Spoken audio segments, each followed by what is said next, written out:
ناظرین، کیا آپ نے کبھی سوچا ہے کہ انسان کے جسم میں موجود روح آخر کیا ہے؟ ہم سوتے ہیں، جاگتے ہیں، خوش ہوتے ہیں، غمگین ہوتے ہیں، لیکن یہ سب محسوس کون کرتا ہے؟ اور سب سے اہم سوال، موت کے بعد روح کا کیا ہوتا ہے؟ قرآن مجید روح کے بارے میں کیا بتاتا ہے؟ اور کیا انسان روح کی حقیقت کو مکمل طور پر سمجھ سکتا ہے؟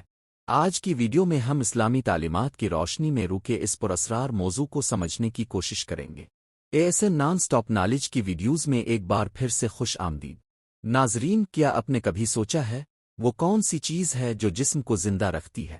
ایک لمحے میں انسان زندگی سے بھرپور گھوم رہا ہوتا ہے، اور اگلے ہی لمحے میں وہ محض ایک لاش ہوتا ہے۔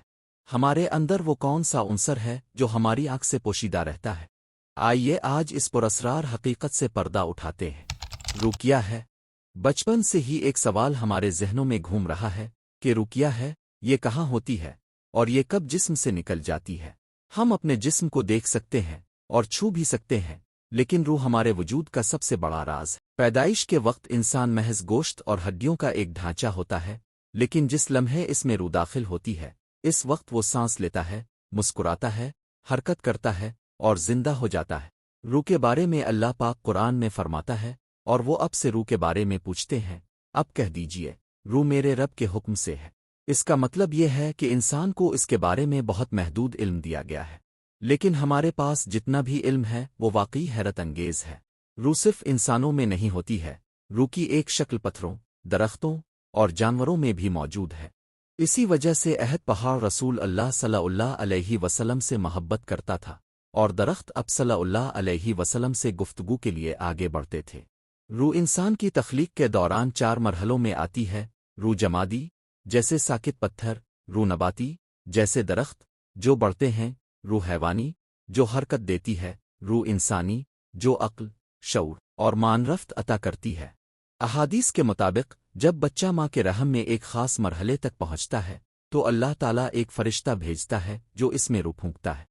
اسی لمحے سے ایک نئی زندگی کا آغاز ہوتا ہے۔ پیدائش کے بعد جب بچہ اپنی پہلی سانس لیتا ہے تب انسانی روح اس میں داخل ہوتی ہے، اس لیے مردہ پیدا ہونے والا بچہ نماز جنازہ کے قابل نہیں ہوتا ہے، کیونکہ وہ انسانی روح سے محروم ہوتا ہے۔ نیند اور روح۔ ناظرین، اسلام میں نیند کو موت کی ایک چھوٹی مثال قرار دیا گیا ہے۔ قرآن میں ذکر ہے کہ اللہ تعالیٰ نیند کے دوران روح کو قبض کر لیتا ہے اور پھر بیداری کے وقت واپس لوٹا دیتا ہے۔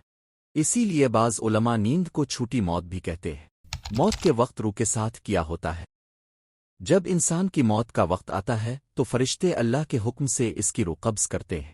احادیث کے مطابق نیک انسان کی روح آسانی اور سکون کے ساتھ نکلتی ہے، جبکہ بدکار شخص کی روح سختی کے ساتھ نکالی جاتی ہے۔ یہ مرحلہ انسان کی دنیاوی زندگی کا اختتام اور آخرت کے سفر کا آغاز ہوتا ہے۔ عالم برزخ کیا ہے؟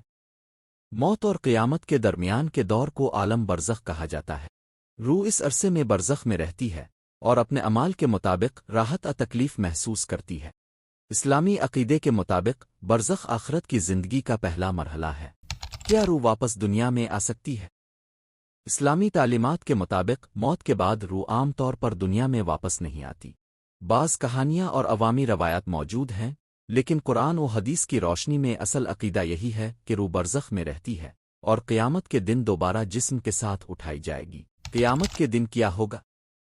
قیامت کے دن اللہ تعالیٰ تمام انسانوں کو دوبارہ زندہ کرے گا، روح کو جسم میں واپس لوٹایا جائے گا، اور ہر شخص کو اپنے اعمال کا حساب دینا ہوگا۔ اسی بنیاد پر جنت و جہنم کا فیصلہ ہوگا۔ روح اللہ تعالیٰ کی عظیم نشانیوں میں سے ایک ہے۔ ہم اس کے اثرات کو محسوس کرتے ہیں لیکن اس کی مکمل حقیقت کو نہیں جانتے۔ قرآن ہمیں بتاتا ہے کہ روح کا علم محدود ہے اور اس کا اصل راز صرف اللہ تعالیٰ کے پاس ہے۔ اسی لیے ایک مسلمان کے لیے سب سے اہم بات یہ ہے کہ وہ اپنی زندگی کو نیک اعمال، عبادت اور اللہ کی اطاعت کے مطابق گزارے، کیونکہ ایک دن ہر روح کو اپنے رب کی طرف ہی لوٹ کر جانا ہے۔ ناظرین، آج دنیا بھر کی یونیورسٹیوں میں سائنس کے ساتھ ساتھ روحانیت بھی پڑھائی جا رہی ہے۔ صوفی ازم اور پیرا سائنس سب ایک ہی بنیادی سوال کا جواب تلاش کر رہے ہیں: انسان کے اندر کون سی پوشیدہ طاقت ہے؟ مولانا رومی نے ایک بار کہا تھا، میں نے اللہ سے کہا، میں اب کو جانے بغیر مرنا نہیں چاہتا۔ جواب آیا، جو مجھے جان لیتا ہے وہ کبھی مرتا ہی نہیں۔ ناظرین، انسان کی باطنی روحانی طاقتیں جیسے قلب روح، سری، خفی، اخفا اور انا ہمارے اندر موجود ہوتی ہیں مگر سوئی ہوئی غیر فعال حالت میں۔ ان کو بیدار کرنے کے لیے ایک مرشد، ایک رہبر، ایک گائیڈ کی ضرورت ہوتی ہے جو ہمیں ہمارے اندر کی اس روحانی طاقت سے متعارف کرائے۔ ایک بار جب یہ صلاحیتیں بیدار ہو جاتی ہیں تو انسان عام انسان نہیں رہتا، وہ کچھ اور دیکھ سکتا ہے جو عام آنکھیں نہیں دیکھ سکتی۔ وہ اللہ کی نشانیوں کا مشاہدہ کرتے ہیں اور اپنے مقصد حیات کو پا لیتے ہیں۔ قرآن مجید میں اللہ تعالیٰ فرماتے ہیں، ہم تمہیں اپنی نشانیاں دکھائیں گے آسمانوں میں اور تمہارے اندر، یہاں تک کہ تم جان لوگے۔ یہی وہ سفر ہے جو ہمیں ہماری حقیقت سے آشنا کرتا ہے۔ جب کوئی شخص اپنی روح کو پہچان لیتا ہے تو وہ مٹی کے جسم سے آزاد ہو کر ایک ابدی حقیقت کا حصہ بن جاتا ہے۔ ناظرین، یہ تھی آج کی روحانی حقیقت پر مبنی ویڈیو۔ اگر اب جاننا چاہتے ہیں کہ انسان کے اندر کون سی طاقتیں چھپی ہیں اور انہیں کیسے بیدار کیا جا سکتا ہے تو دیکھتے رہے ہمارا channel ASN naan stop knowledge, کیونکہ ہم لا رہے ہیں اب کے لیے روحانی علم اور حقیقتوں کی ایک نئی دنیا۔ اگر ویڈیو پسند آئی ہو تو ویڈیو کو لائک کریں اور چینل کو سبسکرائب کرنا نہ بھولی۔ ملتے ہیں اگلی ویڈیو میں، تب تک کے لیے اللہ حافظ۔